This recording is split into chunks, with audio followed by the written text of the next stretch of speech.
அனைவருக்கும் வணக்கம். என் பெயர் சுரேகா ராமச்சந்திரன். அனைவரையும் ஆடியோ புத்தகத்திற்கு வரவேற்கிறேன். இன்றைய புத்தகம் கல்கியின் பொன்னியின் செல்வன். இந்த புத்தகத்தில் 5 பாகங்கள் உள்ளன. முதலாவது பாகம் புதுவெள்ளம். வாங்க மக்களே, நாம் இந்த முதலாவது பாகத்திற்கு செல்வோம். அத்தியாயம் 24. காக்கையும் குயிலும். இரவெல்லாம் கட்டையை போல் கிடந்து தூங்கிவிட்டு காலையில் சூரியன் உதித்த பிறகே வந்தியத்தேவன் துயிலெழுந்தான். விழித்து கொண்ட பிறகும் எழுந்திருக்க மனம் வராமல் படுத்திருந்தான்.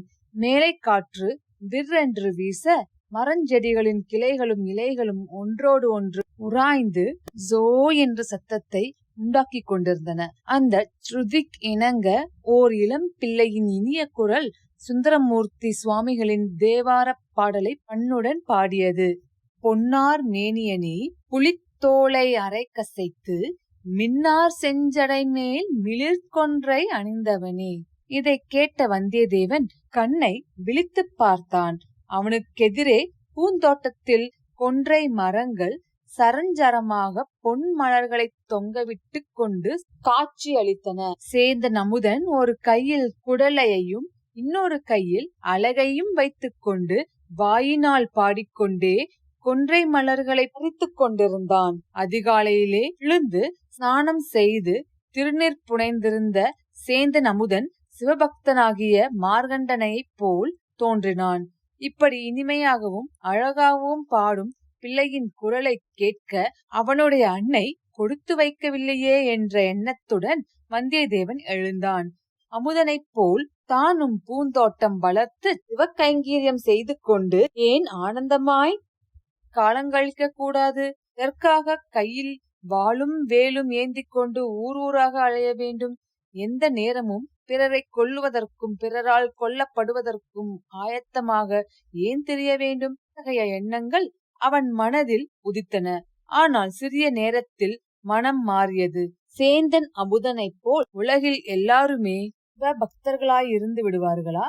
திருடர்களும் கொள்ளைக்காரர்களும் இஞ்சகர்களும் எளியவர்களை துன்புறுத்துவதில் களிப்படைகிறவர்களும் இருக்கத்தான் இருப்பார்கள்.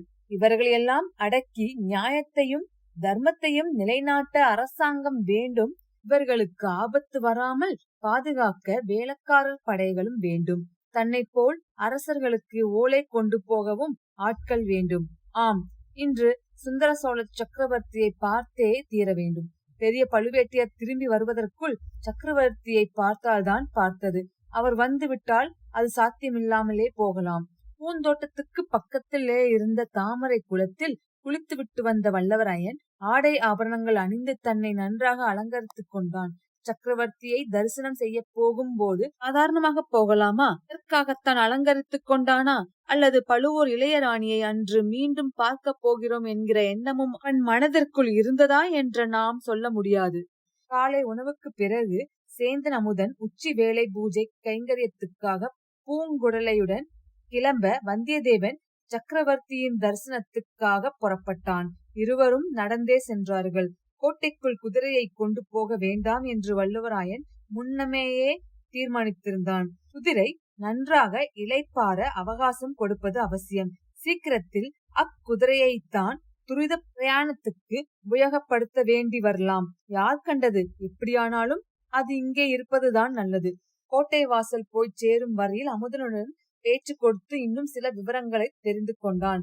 உன் அன்னையை தவிர உனக்கு வேறு உற்றார் உறவினர் யாரும் கிடையாதா என்று வல்லவராயன் கேட்டதற்கு அமுதன் கூறியதாவது: இருக்கிறார்கள். என் அன்னையுடன் கூட பிறந்த ஒரு தமக்கையும் தமையனும் உண்டு. தமக்கை காலமாகிவிட்டாள். தமையனார் கோடிக்கரை குலகர் கோயிலில் புஷ்ப கைகரியம் செய்கிறார். அத்துடன் இரவு நேரங்களில் கலங்கரை விளக்கத்தில் தீபமேற்றி பாதுகாக்கும் பணியும் செய்து வருகிறார். அவருக்கு ஒரு புதல்வனும் புதல்வியும் உண்டு. புதல்வி என்று நிறுத்தினான். புதல்விக்கு என்ன? ஒன்றுமில்லை. எங்கள் குடும்பத்திலேயே ஒரு விசித்திரம். சிலர் ஊமையாக பிறப்பார்கள், மற்றவர்கள் இனிய குரல் படைத்திருப்பார்கள், நன்றாய் பாடுவார்கள்.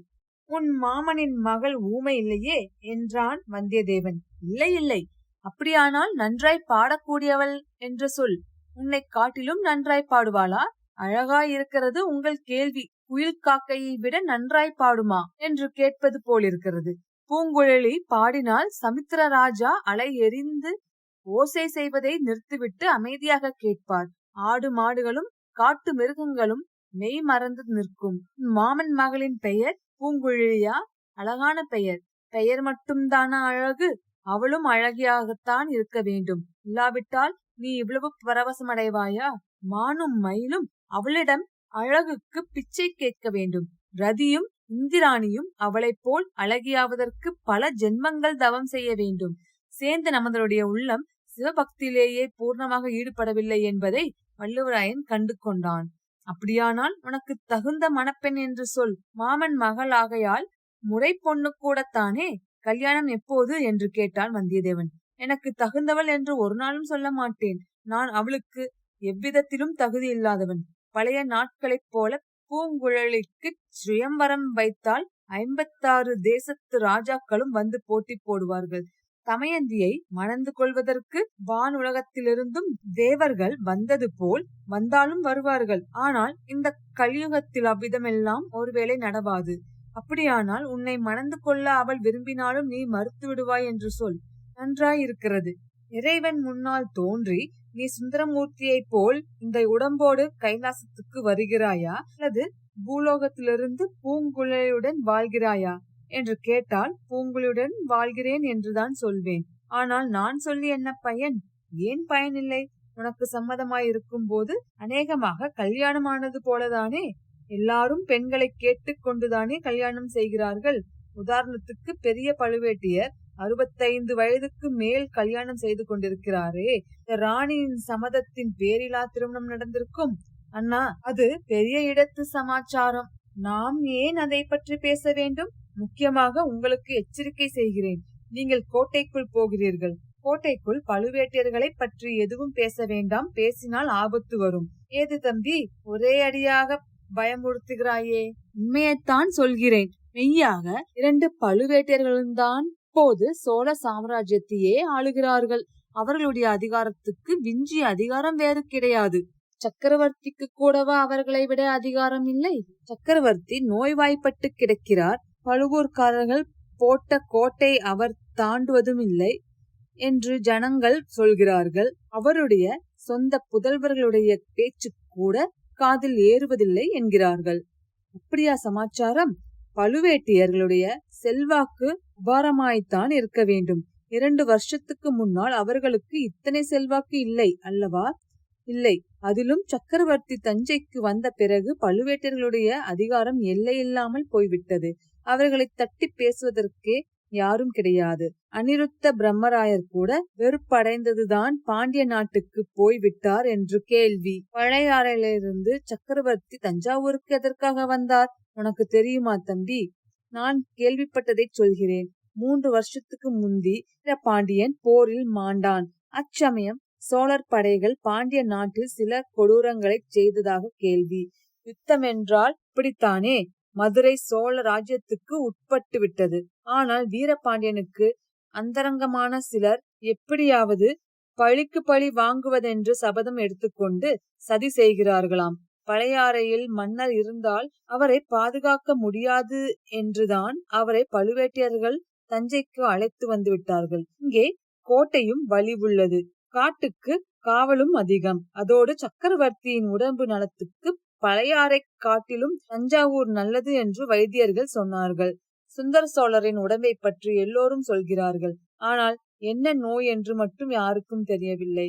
தெரியாமல் என்ன, சக்கரவர்த்திக்கு பக்கவாதம் வந்து 2 கால்களும் சுவாதீனம் இல்லாமல் போய்விட்டன. அடடா, அதனால் அவரால் நடக்கவே முடிவதில்லையோ? நடக்க முடியாது. யானை அல்லது குதிரை மீது ஏறவும் முடியாது. படுத்த படுக்கைதான். பல்லக்கில் ஏற்றி இடதுக்கு இடம் கொண்டு போனால்தான் போகலாம். அதிலும் வேதனை அதிகம். ஆகையால் சக்கரவர்த்தி அரண்மனையை விட்டு வெளி கிளம்புவதே இல்லை. சில காலமாக சித்தம் அவ்வளவு சுவாதீனத்தில் இல்லை என்று சொல்கிறார்கள். ஆஹா, என்ன பரிதாபம்! பரிதாபம் என்று கூட சொல்லக்கூடாது அண்ணா. ராஜ நிந்தனை என்று சொல்லி பழுவேட்டியர்கள் தண்டனை விதிப்பார்கள். பழுவேட்டையர் எங்கே யாரிடம் பேசினாலும் பழுவேட்டியர்களை பற்றியே பேச்சு. அவர்கள் எவ்வளவு பராக்கிரமசாலிகளாய் இருந்தால்தான் என்ன? தன பொக்கிஷம், தானிய களஞ்சியம், தஞ்சை நகர்காவல், ஒற்றற்படை எல்லாம் அவர்களுடைய வசத்தில் இருக்கும்படி சக்கரவர்த்தி விட்டிருக்க கூடாது. இவ்வளவு அதிகாரத்தையும் அவர்களிடம் விட்டதனால் அல்லவா சக்கரவர்த்திக்கு விரோதமாக சதி செய்து தொடங்கிவிட்டார்கள். இவர்களுடைய சதி எவ்வளவு தூரம் பலிக்குமோ? அது பலிக்காமல் போக நம்மால் இயன்ற பிரயத்தனம் செய்ய வேண்டும். சந்தர்ப்பம் கிடைத்தால் சக்கரவர்த்திக்கும் எச்சரிக்கை செய்து வைக்க வேண்டும். இதற்குள் கோட்டை வாசல் வந்துவிட்டது. சேந்தன் அமுதன் தனது புதிய நண்பனை பிரிந்து தளிக்குளத்தார் ஆலயத்தை நோக்கிச் சென்றான். வந்தியத்தேவனோ எத்தனையோ மனக்கோட்டைகளுடன் அந்த கோட்டை வாசலை நெருங்கினான். இத்துடன் அத்தியாயம் 24 முடிவடைந்தன. மீண்டும் அடுத்த பதிவில் கோட்டைக்குள்ளே என்ற அத்தியாயத்தை காணலாம். நன்றி, வணக்கம்.